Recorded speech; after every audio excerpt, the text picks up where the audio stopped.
Well, happy Monday. Today is Mindful Monday. Welcome to our segment. We are going to be talking about breaking the cycle for generations to come. So, my name is Marilyn Chappell. I am the founder of Exceeds Expectations Incorporated. And what we do here at Exceeds Expectations is we teach financial literacy. We teach personal and workforce development. We want to see everybody win in every area of their lives, including their finances. And so, finances today is going to be talking about our the way we learned about finances and definitely encouraging us to set different habits or just better habits and behaviors around money management. And so before I go on, I just want to say go Chiefs, right? Go Chiefs. They have won the Super Bowl on yesterday. And one thing that uh I take away on most of their games that they play is one message. And that message is it doesn't matter where you start. It is how you finish. It doesn't matter where you start, but how you finish. And I get that message from them most of their games that they play, but definitely yesterday's Super Bowl game. And so I think that is a great segue into what I wanted to talk about today on breaking the cycle for generations to come. And I really want you just to think about, about yourself. What is that one thing that that you want to work on this year, that it's a cycle that has been passed down from generation to generation, that you're going to say that, hey, I am going to look at that thing, I'm going to face it, but you know what, we're going to break the cycle here. I want you to think about that as we go on in our discussion on today around breaking the cycle for generations to come.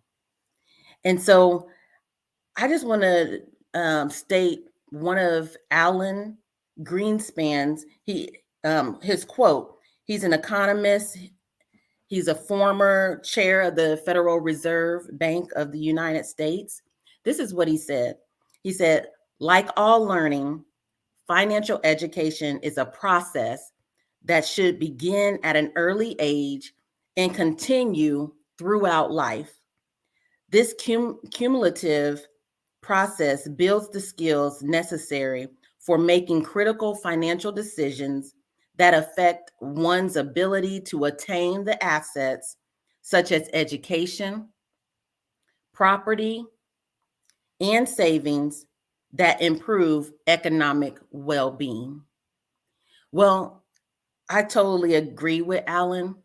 And I think we can all agree that some of those assets are some of the same things that's hard to grab, that's hard to be able to take advantage of. And what I'm talking about, and I'm going to reiterate it, is that education, is property, and property looking like, whether it's land or whether it's purchasing a home, whether it is purchasing a vehicle. A lot of times people see that out of their reach for whatever reason. Everybody has their own views, their own perspectives, and a lot of times they're originated from what they've seen growing up, right? And if we want to make it personal, from what we've seen growing up, right? What you've seen growing up. What did you see growing up that has kept you stuck from being able to move forward and being able to attain or either achieve your financial dreams or your financial goals? And so a lot of times I'll ask people is, if money was not involved, if it wasn't an issue, what would you be doing today? What would you be trying to achieve today if money wasn't an issue? And write that down. Write it down. Write it down, so you can see it. Because what I want you to be able to take away today is it's not an issue. There's so many resources out here today that can help you to achieve whatever you want to achieve, whether it's knowledge, whether it might just be a banking relationship. And one thing about it is that as we start connecting to people, as we begin to start connecting to different resources, as we begin to start believing in our mind and in our hearts that we can achieve a thing, you can achieve that thing, right? So begin to start writing it down, begin to start speaking it, but then actively be intentional about connecting to people and resources to help you get there. And a lot of times we have to be willing to be honest, be vulnerable, right? With what is actually going on with us today in order to get to where we want to be. And so if you're like me, or I would say I'm like most people, I didn't learn, there was a lot that I didn't learn when I was younger, right? Around finances. I learned from trial and error. I learned from working in the banking industry and having those of like, wow, this is an opportunity for people to be able to get out of debt. Oh, you can consolidate all of your debt into one and have one payment. A lot of stuff I learned along the way. And that is most people's story. A lot of times we don't learn everything in our households growing up, right? And it is not because we didn't want to know. A lot of times our parents didn't know, right? Our parents didn't know. So then guess what? They're unable to teach us what they don't know, but they teach us what they do know. And so we can't fault our parents for our past, but what we can do is as we begin to start learning and learning more, we start to know more and we start to do more. We start to do better. So I think the saying is, when you know better, you do better, right? And so I like that statement because you know what? When I know better, I do better. But then guess what? I make sure that my children do better, right? I pass down that knowledge. And that's what I'm talking about is breaking the cycle for generations to come. And so what is it that you know that is a cycle from generation to generation that needs to be broken, that needs to be broken, and it starts with you so it doesn't pass on to your children. And so like we stated, a lot of times we learn from trial and error. We learn from the workplaces, and we do learn from our parents, whether it's positive or negative, right? Sometimes when we get older, there's some things that we was like, okay, maybe that wasn't the best way to manage our money, but you know what? You learn how to do better along the way. And so one of the things that I want to discuss is that everybody has their thing that they need to work on. And when I say work on, when it comes to, because we're talking about financial literacy day today, we're talking about breaking the cycle, whether it's mindsets or whether it's just breaking some behaviors or some habits that will allow us to not be in bondage or keep us away from being able to achieve some of our financial dreams. And a lot of times we can find that thing if we look at our bank statements. So I encourage you to look at your bank statements and categorize all of your spending and calculate up how much you're spending in different categories. And a lot of times you will find that's where your extra money is. Sometimes that's where you may even find where your addictions are. And let me tell you, addictions don't always show up as drugs. It doesn't always show up as alcohol, but it can show up as overeating, right? Eating out all the time. It can show up in shopping. It can show up in traveling all the time, and you know you don't have the money to do all that traveling because now you're robbing Peter to pay Paul when you get back. It can show up in gambling. It can show up in just trying to live like the Joneses, right? So everybody heard that saying before. But what is your thing that you know that you need to face this year to be able to break that cycle for generations to come, for your children and for your children's children, so they don't carry on some of those same habits and some of those same bondage that could also keep them in bondage, right? What is that thing? And so definitely write this stuff down. So oftentimes we're always keeping things in our minds, right? But it becomes real when we begin to write it down. When we begin to start seeing certain numbers right there in front of us on how much we could possibly be saving and be able to take that money to be able to achieve the very thing that you wish or hope that you could, that's when you can say, you know what?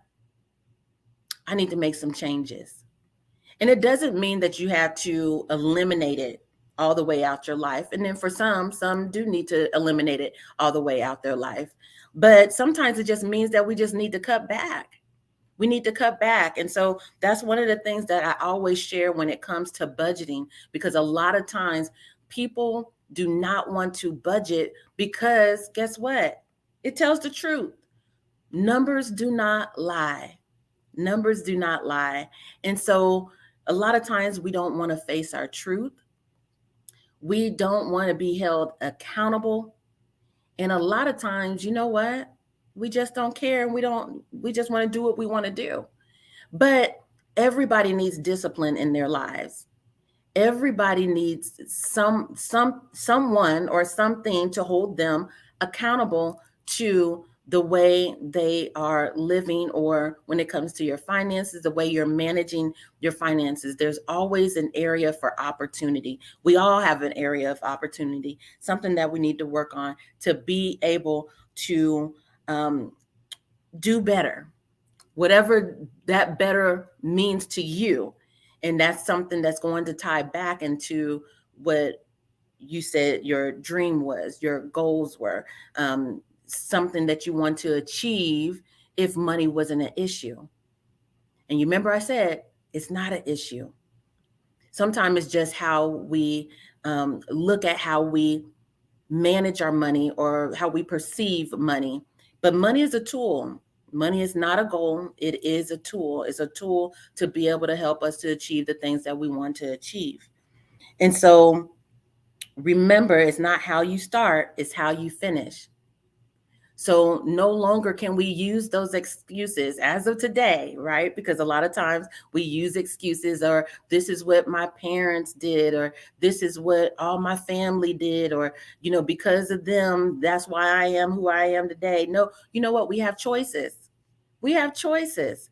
And so make that choice today to say, hey, I'm going to break the cycle for generations to come, for my children, for their children's children, for generations to come, right? All right. So we pulled our statement. We categorized our spending. So then that way we can see the dollar amounts for each category, and then determine where we spending the most money. What area is the area for opportunity for me to be able to save more, right? Or maybe it is to give more. Whatever that thing is, there's extra money in your bank statement. You just got to take the time and find it. And I tell you, even if it's $10, $50, it adds up. It adds up from payday to payday. It adds up. And so for some people, you get paid weekly. That's 52 paychecks a year. And if you get paid semi-monthly, that's 26 paychecks a year. And so you multiply that extra money that you found in your bank statement times that 26 or that 52, that's a lot of money. That's a lot of money. And for some, it could be a down payment on their house, on their home that they wanted to live in, they wanted to purchase. For some, it could be putting that money away into a 529 account for their children. So when they get ready to go to college, guess what? They have money to be able to pay for college. And for some, it could be setting up their own retirement plan where they're putting that money away in an IRA, an individual retirement account. And now you're not forced to have to work past retirement. And for some, it could be a down payment on maybe land. You thought it was out of reach, but guess what? You have the money. I just chose to spend it on other things. And then for some people, it might be just a vacation because you haven't been able to take a vacation because you did not have the money or you didn't think that you had the money. And a lot of times we just choose to spend our money on things that we enjoy for the moment, right? At the moment. And a lot of time it's pleasure, and we're unwilling to sacrifice. We're unwilling to sacrifice, and sacrifice always comes with a cost. Sacrifice always comes with a cost. So the question is what are you willing to sacrifice? And like I said before, it doesn't mean that you got to sacrifice it 100%, whatever that thing is.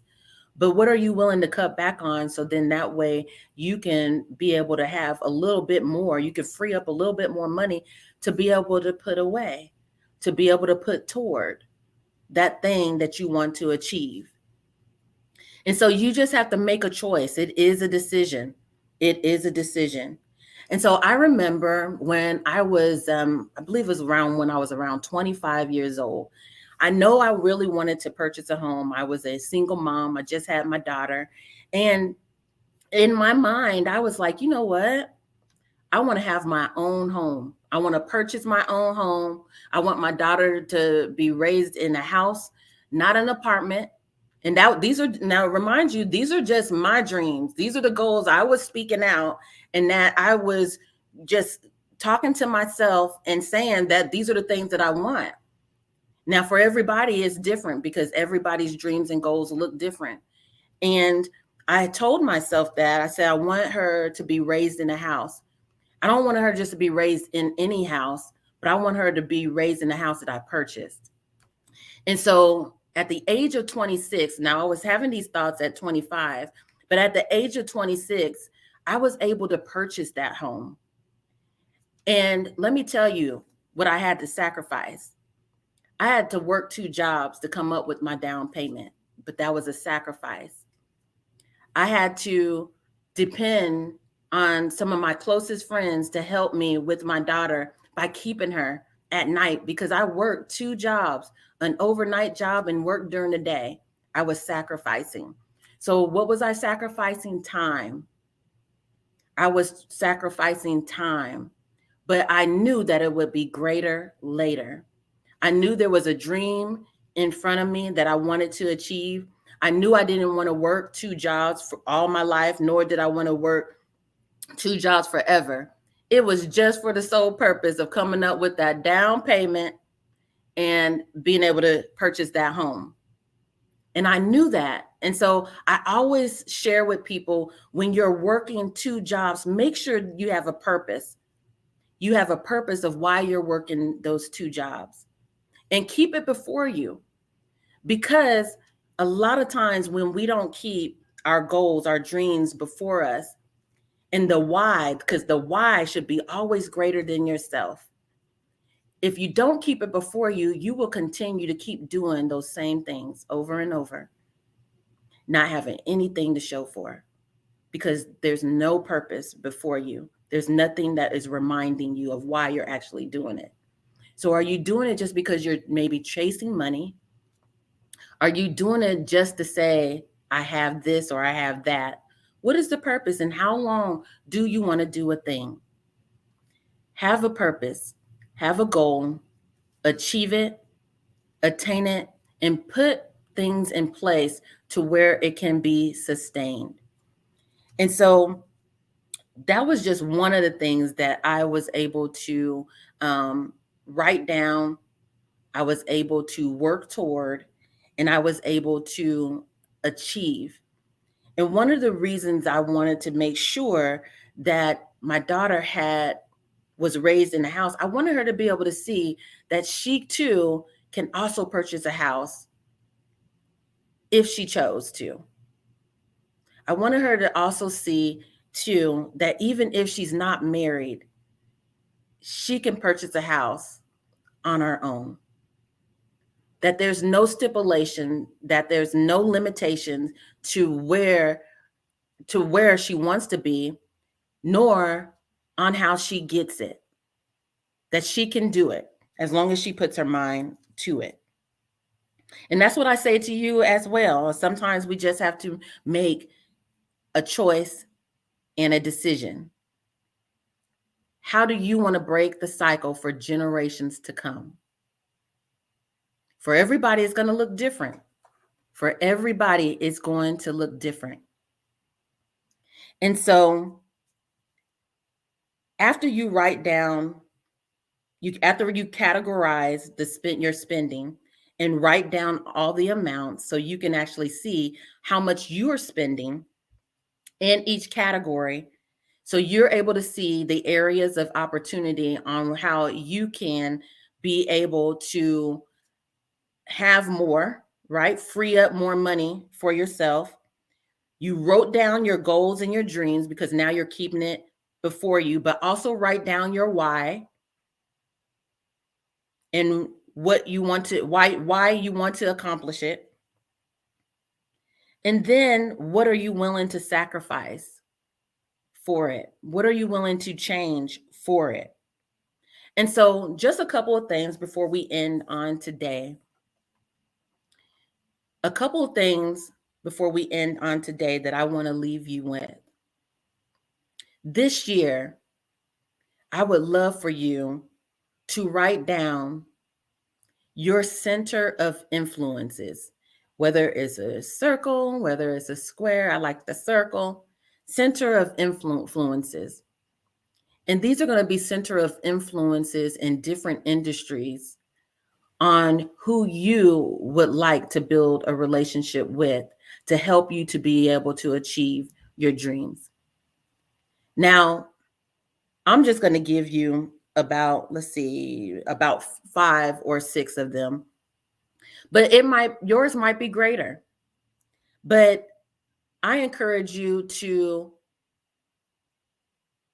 develop a relationship with a tax advisor or a CPA.